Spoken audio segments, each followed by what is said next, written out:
Sí. En Sofonías capítulo 2, versículo 3, tenemos otro ejemplo de esa mansedumbre de la cual estamos hablando. Sofonías 2:3. El texto nos dice lo siguiente: Buscad a Jehová todos los humildes de la tierra, los que pusisteis por obra sus ordenanzas. Buscad la justicia, buscad la mansedumbre, quizás quedaréis resguardados en el día del enojo de Jehová. Fíjate, Antonio, la mansedumbre es lo opuesto al orgullo. Sí. Sí, no. Y además, este Humildad, texto sí. es un texto donde hay una promesa condicional. Si somos mansos, si somos humildes, habrá o seremos guardados en el día del enojo de Dios, que siempre se está refiriendo, en cierto modo, al día de juicio, ¿no? Al día de juicio final Sí, de sí. Dios. ¿Cómo practicar la mansedumbre de forma práctica? Gálatas 6:1. Gálatas 6:1. Muy bien, vamos a leer el texto que nos dice: Hermanos, si alguno es sorprendido en alguna falta, vosotros, los que sois espirituales, restauradle con espíritu de mansedumbre, considerándote a ti mismo, no seas que tú también seas tentado. Este es uno de los textos donde más claro aparece el fruto del Espíritu. Hasta ahora los hemos tratado como una definición de la vida del creyente, pero ahora hay que aplicarlo de forma práctica. Cuando alguno ha errado, se ha equivocado, ¿cuál es nuestra actitud? Y creo que deberíamos de aprender mucho de ese consejo de Pablo, ese consejo inspirado, de cómo tratar los errores de los demás. Porque el ser humano tiende a decir, bueno, mis errores son errores, pero los errores de los demás son mucho más grandes errores todavía. Entonces, la bondad, la mansedumbre, como fruto del Espíritu, lleva cuanto menos a tratar mis errores y los de los demás al mismo nivel. Y creo que las cosas funcionarían de una manera completamente diferente. Porque yo no soy agresivo con mis errores. Yo soy compasivo al contrario, con mis errores. Intentamos justificarlos a veces. Pues si tuviésemos en cuenta esa misma actitud, que fue la que hizo Abraham, lo hemos leído anteriormente, y la que el apóstol Pablo ahora recomienda dentro de la propia iglesia, dentro del propio seno de la iglesia, que es cómo tratar los errores de los demás al mismo nivel que nosotros tratamos los nuestros. Y el último punto de nuestro itinerario lo tenemos en el Sermón del Monte, esa logística teológica de Jesús sobre la iglesia, y uno de los destinatarios de ese mensaje de Jesús lo encontramos en Mateo 5:5. Mateo 5:5, sí, el Sermón del Monte dice así: Bienaventurados los apacibles, porque ellos recibirán la tierra por heredad. La inmensa mayoría de versiones traducen a bienaventurados los humildes, los que tienen mansedumbre, mansos, porque ellos recibirán la tierra por heredad.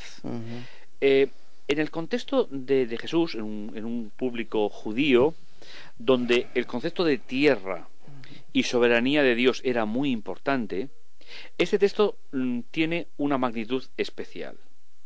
Los judíos, en la época que Jesús da el Sermón del Monte, vivían en la esclavitud del Imperio Romano. Ellos aspiraban a la liberación de Roma, a la restauración del Estado de Israel, y en cierto modo que Israel volviera a vivir como vivía en la época de los reyes. En el Reino Unido, no la división que vino después. De Salomón. Y eso era algo que en el nacionalismo judío estaba muy, muy, muy inmerso. Y las revueltas contra Roma, aunque muy calculadas, porque Roma exterminaba con una cierta facilidad, pero era algo muy patente. Entonces Jesús dice, mira, esa idea nacionalista de la heredad de la tierra, en el proyecto de Dios no pasa por la guerra, el alzamiento contra el imperio, el estar de lucha siempre con el recaudador de impuestos, sino que pasa por ser humilde, manso, y la promesa está dentro de esa humildad, es decir, recibirán la tierra por heredad.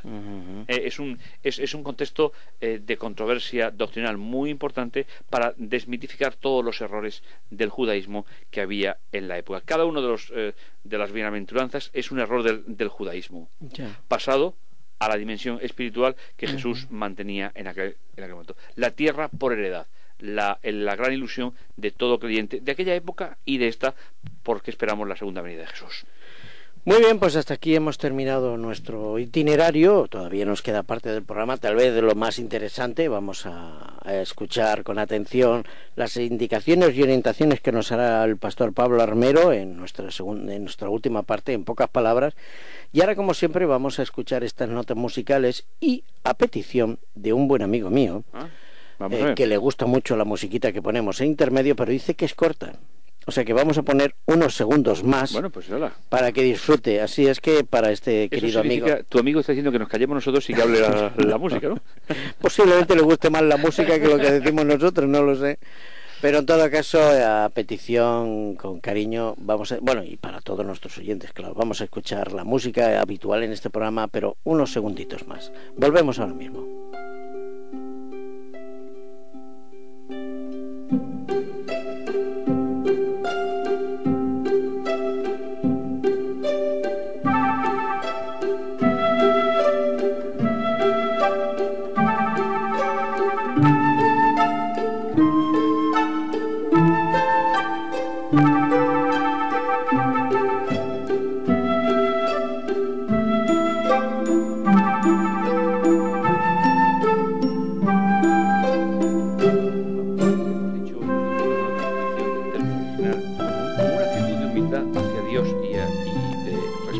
Demás, pero vamos a ir un poquito más ya de forma práctica. Mansedumbre es una persona cuando reconoce que al control de su vida está Dios. Muy bien. Y este es un tema que a mí me preocupa mucho como pastor, como persona que tiene que estar hablando con los demás, porque ante ciertas circunstancias no hay palabras. Cuando la enfermedad, el dolor, la muerte llega a una familia, y tú tienes que ir porque los quieres en primer lugar, pero también como pastor, a veces no hay palabras. Y lo que se espera de un creyente es que reconozca que a pesar de las diversidades de los problemas y de las adversidades en esos problemas, Dios está al mando. Pero se requiere del ser humano una actitud positiva para que no se desdibuje esa relación personal con Dios, pase lo que pase en nuestra vida.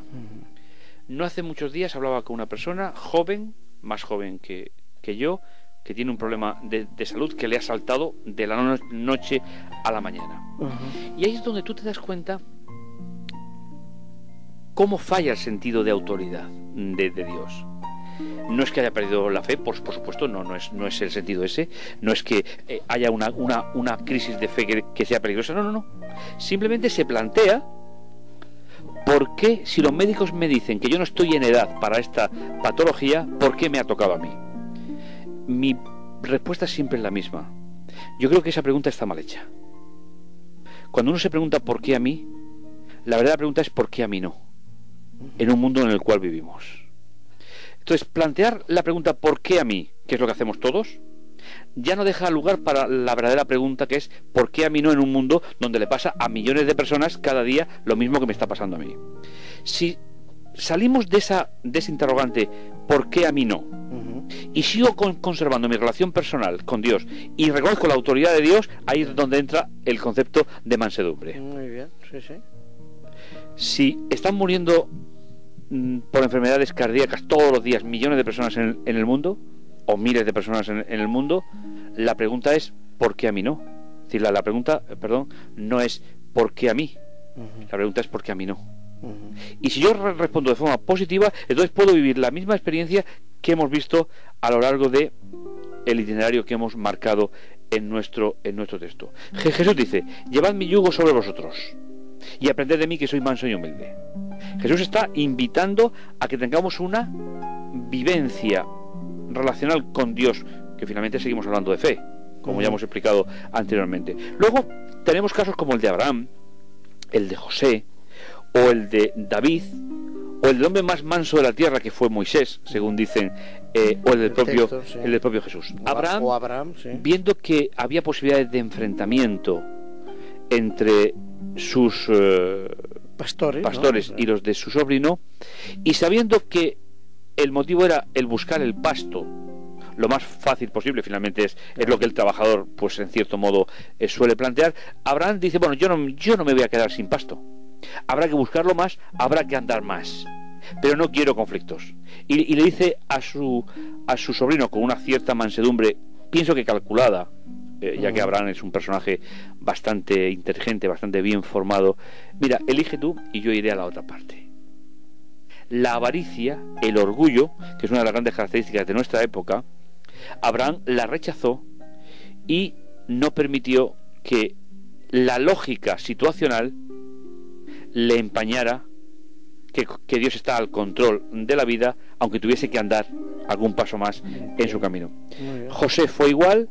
José decidió no abandonar a Dios a pesar de una falsa acusación. Yo me he preguntado muchas veces qué hubiese hecho yo si a mí me acusan falsamente, que por cierto en alguna vez me ha pasado y no he reaccionado como José, pero cómo reaccionamos los seres humanos frente a una injusticia. Si sabemos que Dios está al control de nuestra vida, se suele hacer de una manera, y si no, se hace de otra. Buscad justicia, buscad mansedumbre, y que quizás, dice el texto que has leído en Sofonías, quizás en el día del juicio Dios no se enoje contra vosotros. Es uno de esos textos que relacionan mansedumbre con esperanza, que es el gran elemento de la vida del creyente. Un cristianismo sin esperanza, anclado solo en los rudimentos de la sociedad en la cual vivimos, es un cristianismo muerto. Porque no tenemos explicación para la inmensidad de injusticias que se viven en nuestro mundo. Entonces, si tú desarrollas ese concepto de soberanía de Dios y respeto hacia los demás en la vida de cada día, tienes la garantía de parte de Dios que cuando Jesús regrese y nos lleve con él, será simplemente porque hemos aceptado esa soberanía de Dios. Y el ejemplo práctico que el apóstol Pablo nos ha dicho debería ser un axioma en la vida de cada creyente, y si me apuras, en la vida de cualquier persona. ¿Por qué? ¿Cómo tratamos nosotros los errores de los demás? Ya. Con mucha dureza, normalmente. ¿Cómo trató José la injusticia de la esposa de su jefe? Que por cierto era una adúltera por definición. Sí. José esperó confiado en el Señor. Moisés, aunque se equivocó golpeando la roca varias veces, pero se conoce como el hombre más manso de la tierra. Y Jesús sería el personaje por excelencia de la mansedumbre. Y finalmente, esa promesa de Jesús en el sermón del monte, bienaventurados los mansos porque ellos heredarán la tierra, es un complemento a lo de Sofonías y es un complemento a lo de Pablo. La herencia del creyente no está en esta tierra. Por eso, a la hora de evaluar las circunstancias, deberíamos de tener siempre, y lo digo con todo el pensamiento, con toda la crudeza de que en nuestra vida no siempre se cumple esa expectativa, pero para evaluar cualquier conflicto de los que vivimos en esta vida, deberíamos de tener más presente la mansedumbre en cuanto a autoridad de Dios en nuestra vida y en cuanto a la libertad de los demás de actuar según su propio criterio. Y eso es difícil de congeniar, porque nos gustaría que los demás actuaran como nosotros queremos que actúen. Pero finalmente eso no es posible y tiene que ser una actitud personal del ser humano, actitud que nos llevará sin duda a poder seguir alabando a Dios por su soberanía y respetar el derecho de los demás. Y la recompensa, la tierra que Dios ha preparado para cada uno de nosotros. Y ojalá que ninguno de nosotros nos quedemos en el camino simplemente por no controlar esa mansedumbre que necesitamos en nuestro corazón. Lo cierto es que a veces todos tenemos nuestro carácter y nuestra manera de ver a los demás y somos más intransigentes con los errores de los demás que con los nuestros propios, que a veces intentamos hasta justificarlos. Porque reconocer que uno se ha equivocado nunca es fácil, Pablo.